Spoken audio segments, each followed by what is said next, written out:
istəyirəm ki, bullying hadisəsində bir fərdin digər bir fərdə, və ya fərdlərə, və ya bir toplumun bir fərdə də ola bilər, qəsdən, yəni bilinçli formada, qəsdi formada təkrarlanan və onun zəifliyindən istifadə edərək həyata keçirdiyi, onu incitmək, qorxutmaq, hətta qorxu gəlmək, təhdid etmək, şantaj eləmək, təhdid etmək kimi davranışlar var.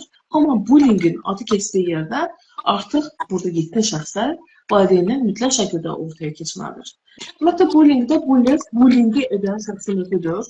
Bizim əgər hər incilimiz sahə deyil, burada yenə də dedik, 3 nüans şəkildə olmalıdır.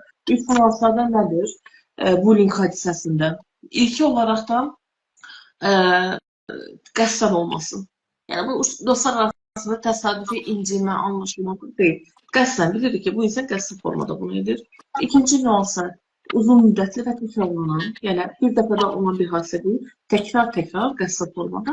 Üçüncü bir nüansa deyək ki, bunların fərdlər arasında demək ki, güc qeyri-bərabərliyin olmasıdır. Yəni, burada həm sosialdır, həm ekonomikdir, həm psixoloji olsun,